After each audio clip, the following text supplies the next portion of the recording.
When you join us here today, Friday, we are going to take you inside the culture of the ancient Aztec to show you exactly how they were so advanced. You're not going to believe your eyes when you join us today, because this is the Native American Aztecs with Andrew Rowan.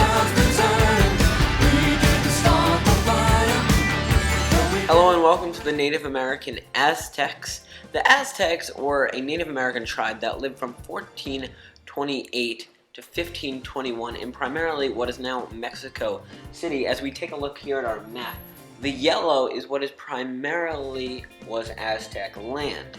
And you can see it's a pretty big chunk of land. But now we're going to show you what they did inside the land that made them so complex.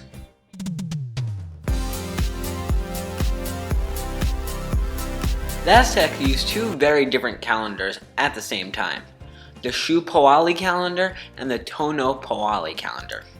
The College of Liberal Art and Social Sciences at the University of Houston says that the Shu-Poali calendar is similar to our calendar because it follows the sun and it has 365 days in it. However, it was different because it had 18 months that each have 20 days in them.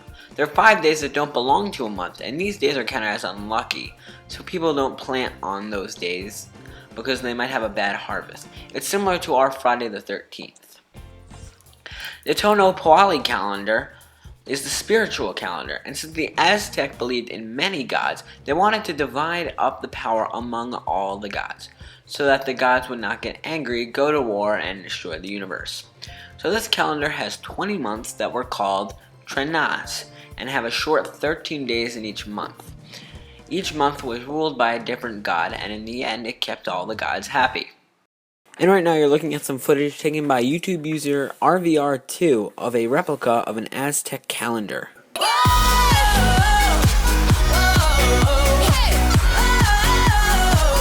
The Aztec put everyone in their tribe into a different social class. The classes were nobles, commoners, serfs, and slaves.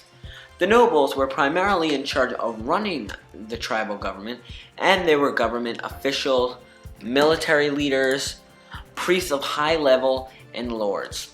The commoners class included farmers and priests that were of low levels. Commoners were anyone who was not a noble, so normal people. Serfs were people who worked on land that was owned by nobles. You became a slave if you were captured from battle and not used as sacrifice to the gods, a kind of punishment for severe crimes.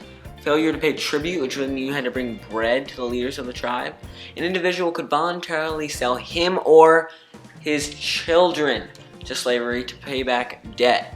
As a slave, you have the option to marry, put another person in your place, have kids, or buy your freedom. Kids who had parents that were slaves were not automatically slaves themselves. The Aztec believed that children or anyone could not be born into slavery.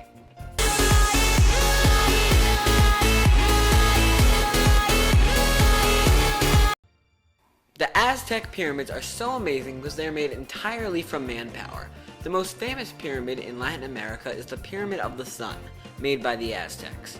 The pyramid is 773 feet wide and 246 feet tall. While the Egyptians used their pyramids as burial sites of important people, the Aztecs used their pyramids to worship the gods.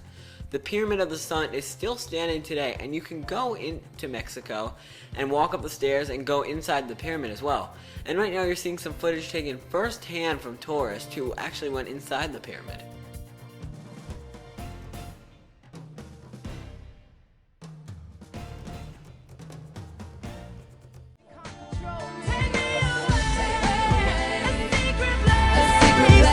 So the takeaway for the Aztec is that they were a tribe from 1428 to 1521 in what is now current-day Mexico City.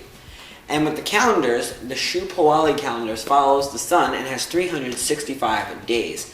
And the Tonal calendar tracks the gods and says lucky days to do stuff like plant crops and go to war. They had an advanced class system with nobles, commoners, serfs, and slaves. And they created massive man-made temples to worship the gods. And that's the ancient Aztec.